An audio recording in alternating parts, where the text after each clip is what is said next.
Hi, I'm Lisa Singer. I am the Senior Director of Event Programming at MediaPost, and this is Brand Insider BTS, where I get to pull back the curtain on some of the most influential women marketers today. And with me is Sanobar Syed. She is an expert in the field of pharmaceutical business strategy and forecasting. Welcome, Sanobar. Thank you for having me, Lisa. Yeah, no, I'm glad to have you. And I have a puppy visiting, so if you're hearing him bark, just ignore. So he gets a little when he hears noise outside. But other than that, that's the beauty of doing things, in house. Well, for me, I'm doing it in home. But I have been doing my research. I always sort of, snoop on everyone and do my due diligence. And I noticed on your LinkedIn page, you talked about the human experience and how invaluable it is. And I know with that, you were sort of talking about AI and more, in terms of the strategy kind of things that you do. But I want to ask you in sense of, for you, what human experience is invaluable to you personally? Well, that's a great question, and I feel there could be so many facets of answers to human experience, and it would depend on who you ask. But if you're asking me, who is in the field of pharmaceuticals, business strategy, and forecasting, human experience for me would be really understanding what I am doing, integrating that with data, and then processing an answer to a business need or to a patient need we have right now. Like, and just to take a step back, the pharmaceutical world is changing. And how? Like, we've seen COVID, we've seen coming out of COVID, we've seen so many changes around us. And with these changes have led to thinking that, how do we integrate information? How do we integrate this understanding, this renewed understanding, and then couple that? We all hear and we've beaten to death on chat GPT, this GPT, that GPT, but is it really something we want to understand, especially in our field of pharma? That will be maybe a support, which we can get to enhance our, customer experience or patient experience, but that cannot overcome the human experience.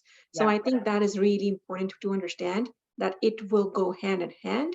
It just cannot overshadow humans. Will always need humans and be humans. Yeah, no, I agree. We talk about that a lot at the different summits, and the sort of, yes, we need to go do the chat and the AI and all of this tech is so important to make sort of streamline business, but then of course you need to have that human experience with it, that human touch, in order to make sure it's not messing up really a lot, because you're not necessarily being able to figure out what works and what doesn't. I'm curious, when you are, as you said, you are in pharma, and pharmaceuticals is obviously a very specific field. Talk about that in terms of when you first were starting out, when you first were graduating, what did you sort of envision for yourself? And talk about the, where you started and your path to how it's evolved to where it is today. Great. And when I reflect on my journey, I always see myself in science. I've always lived around science. I had a very, growing up, I had a very academic background in the house. So I had, all kind of scientists and, all those kind of people. I think I'm the only non-doctor in my house. So growing up, I did have that science background, which really fascinated me. But I also was very, I would say, intrigued towards the business side, and I was very entrepreneurial from the beginning. So I think growing up, I was looking into, when I get into higher grades, and I think my professional journey started with my fascination with science, and more so with organic chemistry. That's one of the most hated and most difficult subjects I hear. Your But friend who can I, attest to that.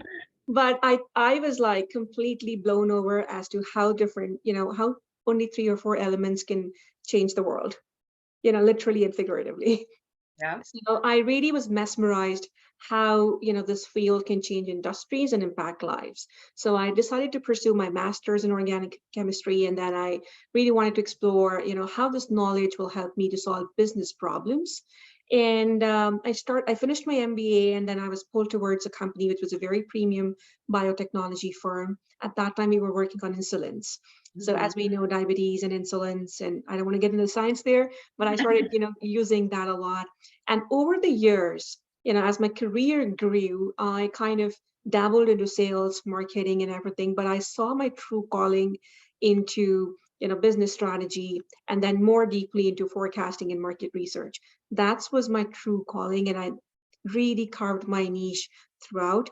And this was a very eye-opening opportunity for me because I immersed myself and I grew in this critical role, not only in organization, but geographies. Like I've lived and traveled to so many countries, and I see that how data changes, how touch points change, but the essence, and we're talking about human experience, that's so much same. Mhm. So that's how I think I really was drawn, and I grew up in this, and I think I've been very humbled to work in the generic industry, the innovator pharma industry, as well as the distribution. So the whole value spectrum. And I see that my work, what I do, is a true endeavor to bring medicines to patients. And now with over like 15 years of experience, I'm really, humbled to be one of, when I hear my name, I really feel humbled for this field. Yeah, no, and it's funny that because you mentioned your family was all, the only one not in the medical profession, although you are sort of adjacent. But was there that drive for you on the business side? Is that why you took your path as opposed to becoming a doctor or, anyone else on that, specifically in the medical industry?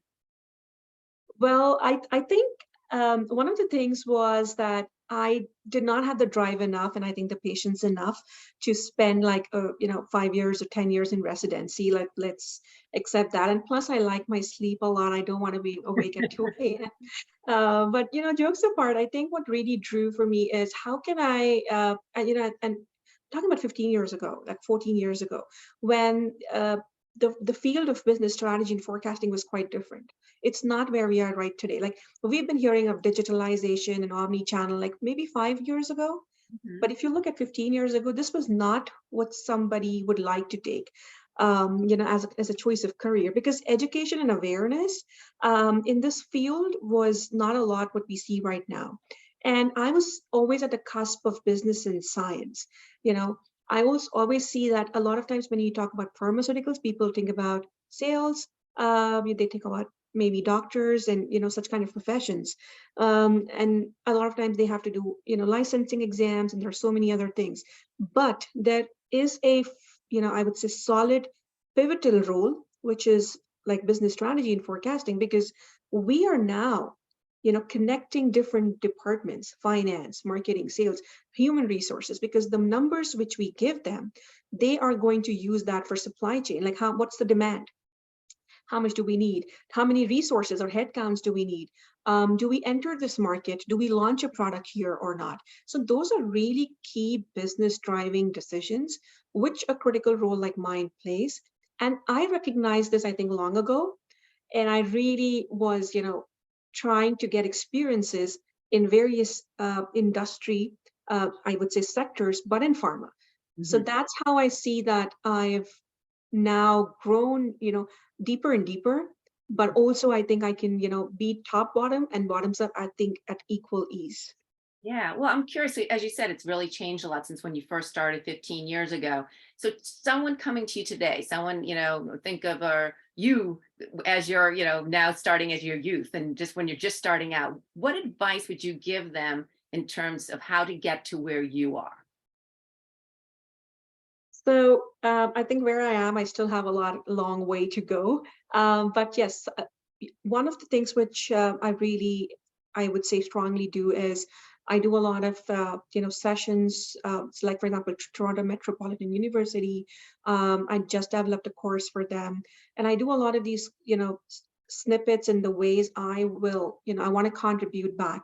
I want to show a lot of these young graduates, because as I said, that the notion is that you only want to do say regulatory or quality or sales kind of jobs in pharma, but it's not the case. I Pharmaceutical world is changing, Lisa, right? Like you are having complex payers, you are having medicines which are competing, crowded marketplace out there. And in a nutshell, the approvals for the drugs are getting diminished day by day. So what is really happening is, with this intense competition, market access challenges, it is important for individuals who want to be in this field to invest in themselves. Mhm. And when I say invest in themselves, I would say that not a lot of people are aware that there is a cusp of business and technical STEM, function out there. So, and a lot of women, I really want to also encourage them to, look at this as a very, I would say lucrative career option. Not a lot of women are in this, in the field what I make. And I mean, there are statistics everywhere, but one of the statistics I picked up is, women still make around 30% of the executive directors at top firms, and even less in functions of forecasting, strategy, and analytics. So I've been really pushing them, and whenever I have a chance to talk or give a talk in a university or have a fireside chat, I always say that, "But if I can do it, I'm sure you can do it, and you can do even better." So the representation is really important, and it matters. Yeah, and I mean, I do, and I think I agree with what you're saying. And I talk with different women who sometimes are in that field where you're seeing much more male dominated, or especially in the executive level. So do you think the issue is awareness, or do you think there's also a little bit of a boys club there? I mean, what do you think needs to change, aside from letting all of these women and passing the word and letting them know that this is an option for them and the value of this and why they would enjoy being in this career? But is there anything else that needs to change industry wise in your ideas? Yes, I mean, I'm not very sure of the boys club, or we can have very very many types of names, but yes, it is. I would say the field is dominated, but it's changing. I think I always believe in progress over perfection. So I feel like what 10 years ago women did, I'm reaping that benefit.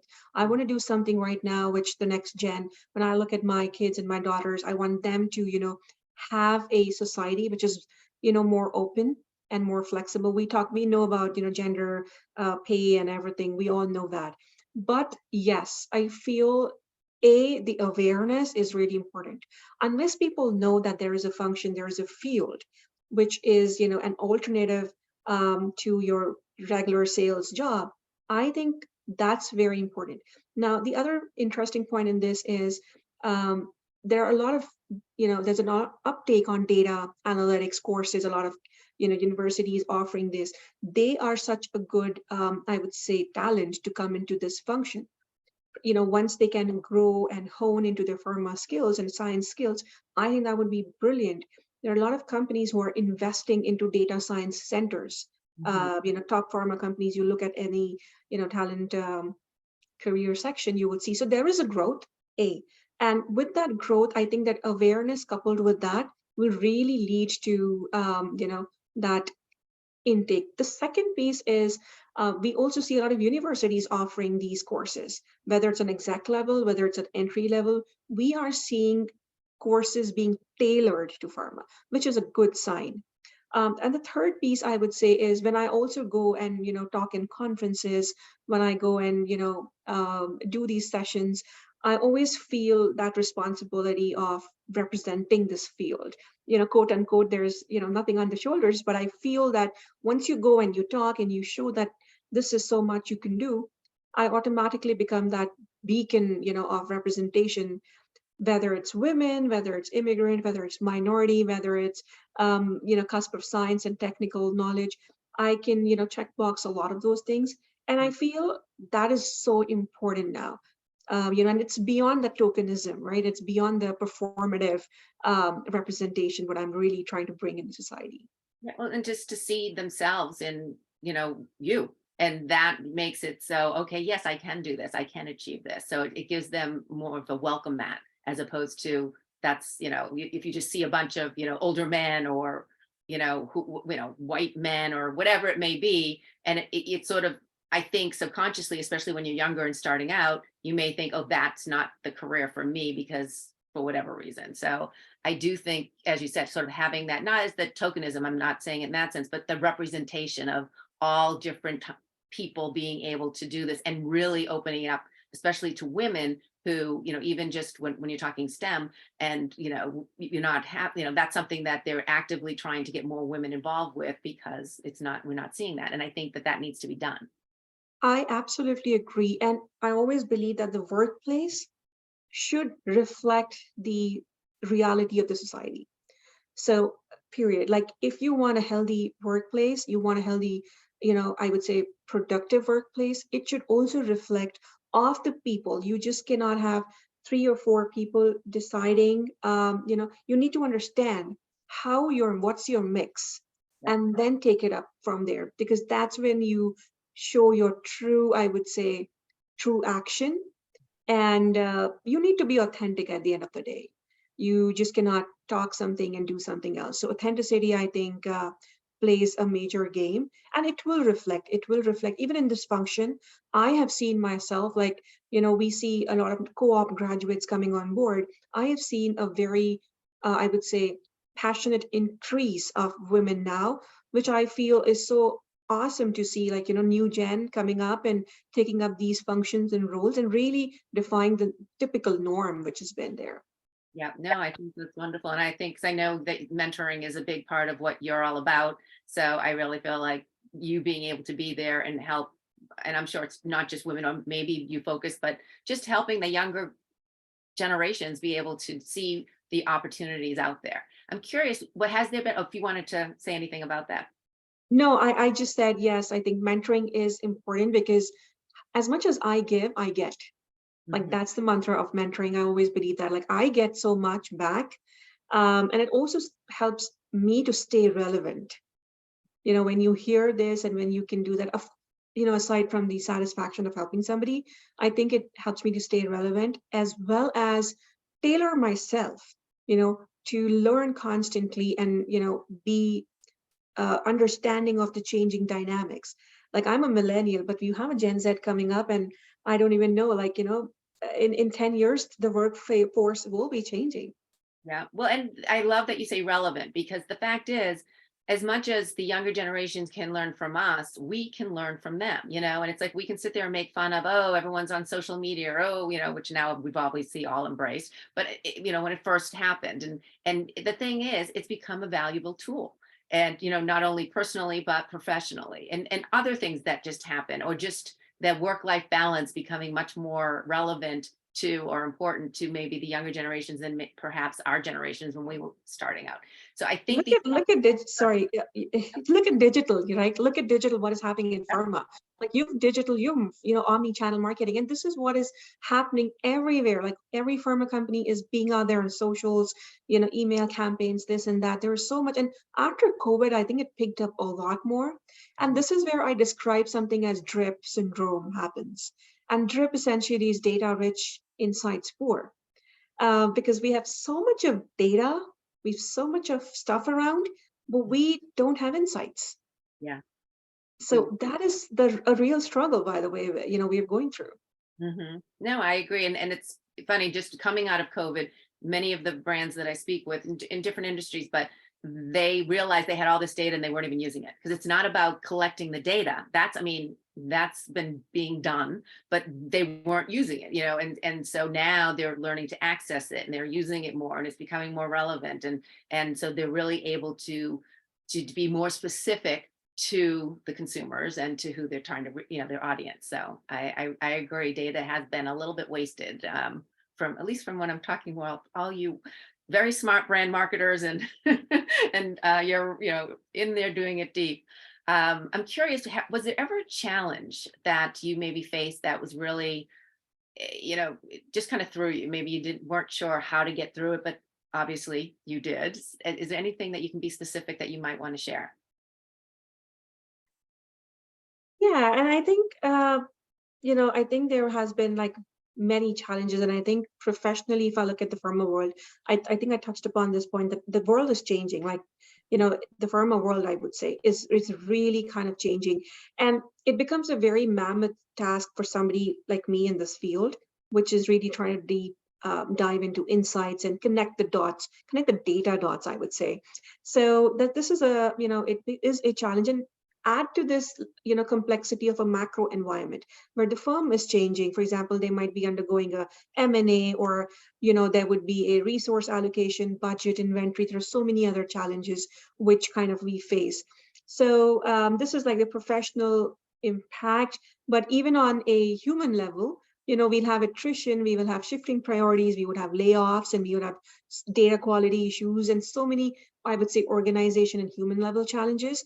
But the show has to go on. So I've faced all of this. There has been many uncertainties. Many times I've never been in that situation. Like that's my first time.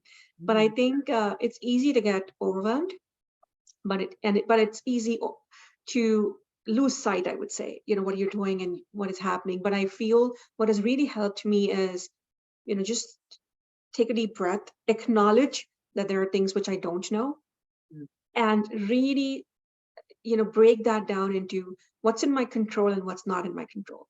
Yeah. So I would do what is in my control. If not, then I would seek help and assistance, because the show must go on, right? That is true. And just pushing forward. As I say, I always snoop, and on your LinkedIn page, you talk about how you know several languages, and that you love learning about cultures, and you love learning about coffee, which I thought was interesting. So I want to sort of give you a little quiz.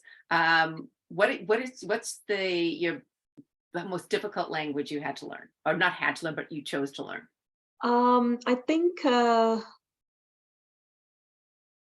I think right now French.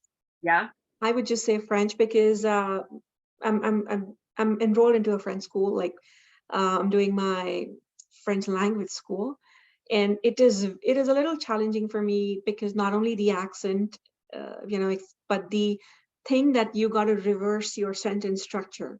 Because I'm an English speaker, so I would say, for example, red apple, and Mhm. they would say, pomme rouge, which is like apple red. Right. So Right. it kind of becomes a little tricky, because now I'm like first framing a sentence, Mhm. and then plus I think the conjugation piece is tough. So yeah, French is it's quite a challenge, but I think I'm enjoying it. Yeah. Well, what other languages do you know? Do you Oh, speak? I speak. I mean, I'm learning to speak French, of course, Yeah. but yes, I do speak a bunch of Indian languages, and Mhm. there are four of them, and they're very distinct and different. So that's my, and of course English. Yeah. So that makes it, and I can read and Very write. grateful you speak English, since I don't speak any of those other languages that you Yeah, just and I mentioned. can read and write and speak. So it's all the three. It's just not, one. So I'm very fluent in all of that, and I can converse. And I think that's part of being from the subcontinent, Mhm. and even being in Canada, because right here there's so much of diversity. Yeah. And and that's why I think I started learning French also. But it's gonna, like, I live in Ontario, which is not very French driven. It's like we have bilingualism very apparently everywhere, but still I feel it really helps you. I would say you struggle, right? When you learn language, you struggle. But I think that struggle is a good struggle. And people take gardening, people take other hobbies. I think this is a coolest hobby, which it kind of suits me. Very academic too, right? No, I love that, and I always have been jealous, and I keep saying I want to learn a language, and actually I'm going to Spain in the fall, and I want to start to try to learn in some way. I wasn't good at. I tried to learn Spanish in high school, wasn't very good at it. When I went to Paris, I was just using my Google. Like every time I need to go ask someone something, I would say it quickly and be like, probably kill it. But it But is the something. difficult thing becomes when they answer and they reply, and then you don't know what they just Yeah, said. no, I think when I'm asking, they are very aware that I am actually an English speaking American that doesn't have a clue and I'm just trying. So, and they appreciate, I found that they seem to appreciate it and were very lovely to me and always helpful. But I'm curious with learning these different languages, because, as I mentioned, you also like learning about cultures. Does that segue together? Is that like sort of get you learning about the culture as you're learning the language? Yes, and I think that's a big piece of it. I've been very fortunate. I've lived in Jakarta, I've lived in Malaysia, lived in Barcelona, dabbled in US, and now in Canada and India, of course.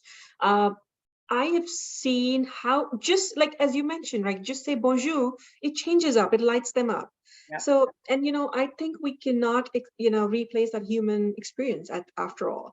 Like you might have, and I think it really is an icebreaker. It also shows your genuineness to connect with that person.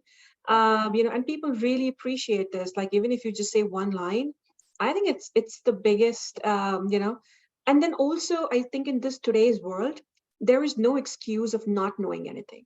Yeah. For example, like you just can't be, you just can't be oblivious that I don't know that culture. No, you live in a world which is so connected. So we need to be aware of our biases and our maybe I would say we don't know about something. It's no excuse now that you don't know it. I mean, you might not know like the T's, but at least superficially, I think it. And in my role, especially, I do a lot of global work. So I work in global teams.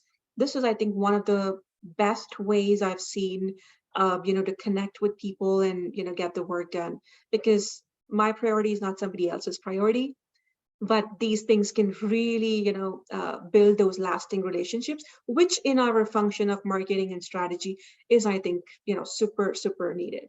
Yeah, no, I totally agree. And I've always been, as I said, like just when I meet Europeans, especially, and because they know so many different, usually more than one language, and they're going to another country is like me going, from Boston to California, so, and so we did become insulated. I know I did. I am very guilty of that, and I'm trying to get outside my comfort zone and learn more, but I'm lacking there. I definitely need to make more of an effort. And so that's why I'm like, oh, perfect. I'm going to Spain. This will be an opportunity where at least will I master it? I don't, I'm just, it's not in my, like, I don't, who knows, maybe I'll surprise myself, but in general, I at least want to give it, go there with the effort and be, being, and as you said, I just feel like making the effort is at least something, as opposed to, I mean, who knows if I can become fluent by then, we'll have this conversation again and we'll do it all in Spanish. But I think that is something that I've always been, envious of, but I haven't taken enough steps to do forward. So you've pushed me even more. You've made me realize, okay, I need to do it, take more of an effort. But I've always wanted it there. I just haven't really gone that far. And I love that you are doing that and with the cultures and coffee. So what's with coffee? Is that Well, going I think to? I think you should really come to Toronto, and this is what I feel like you should really consider. We are not that far away from I've been Boston. to Toronto, but it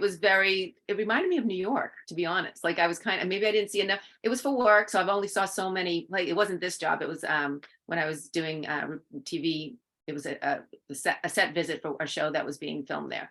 But no, I didn't really, Montreal, I thought was very unique Mm. from say New York or Boston. Whereas I thought Toronto, at least where I was, it seemed very much New Yorkish.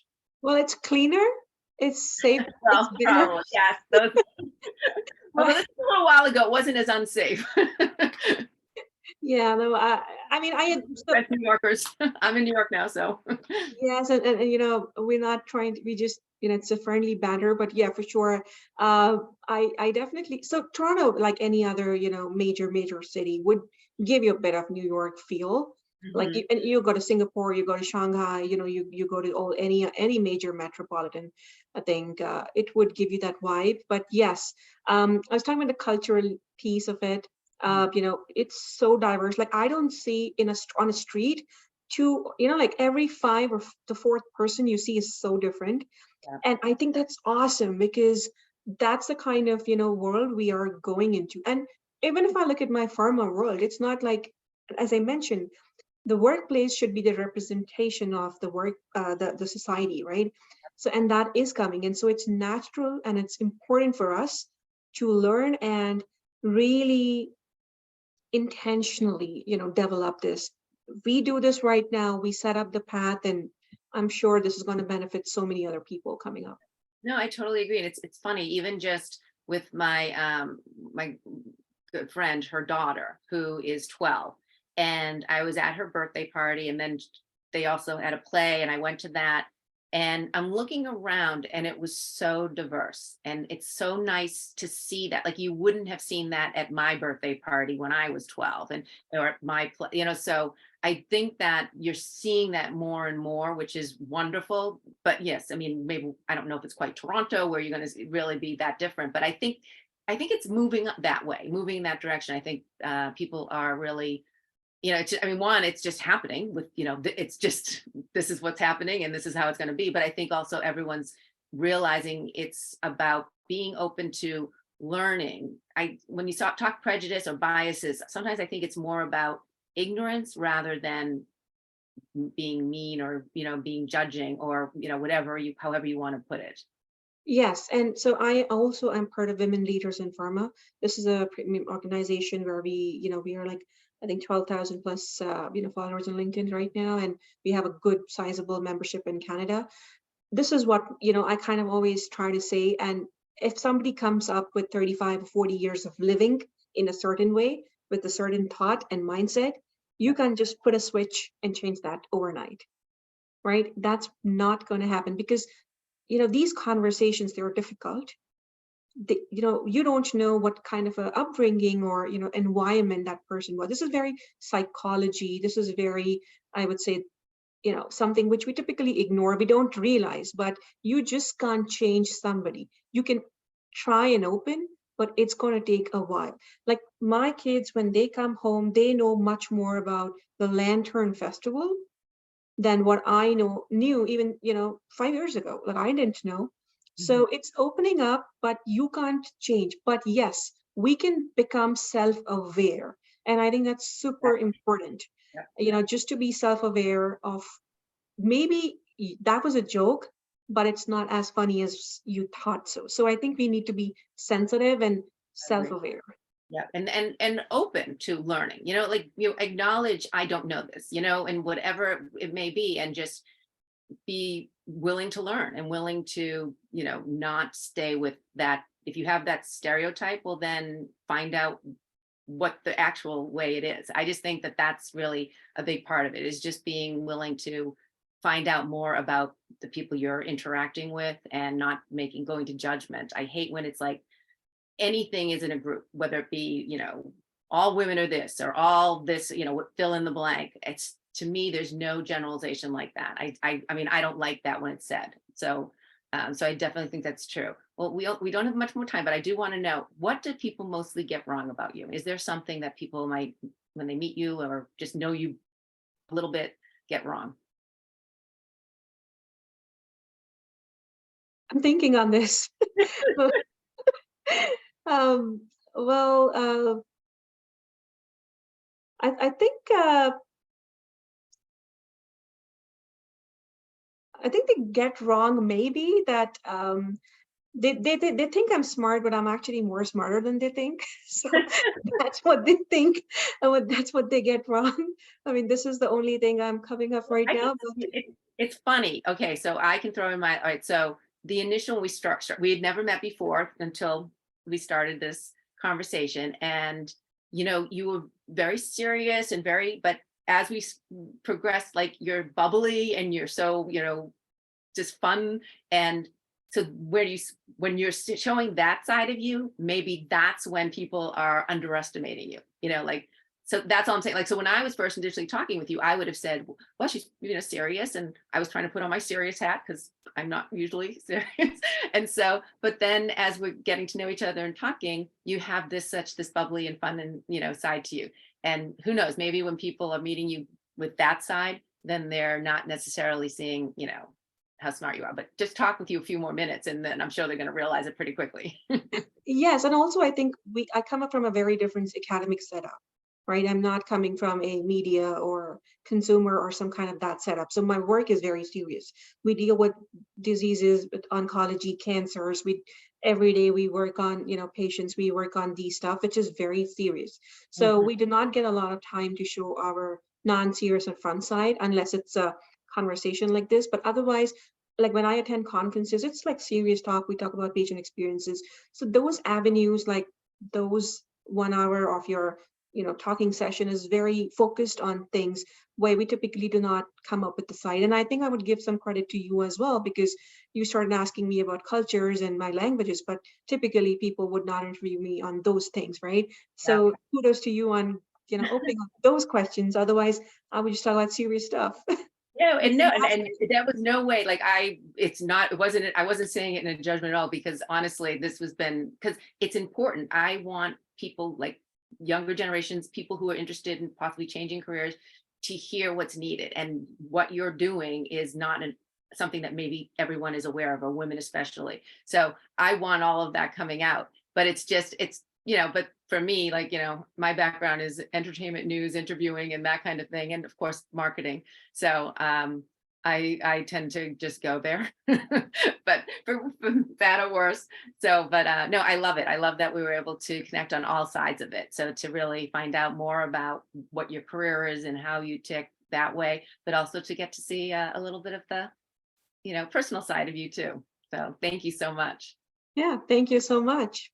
Yeah. Okay. And thank you for watching. And of course, always, as I say, if you have a marketer, woman marketer that you want me to sort of pull back the curtain on, please let me know. I will do my best to get her. So, Sanobar, thanks again. Thank you.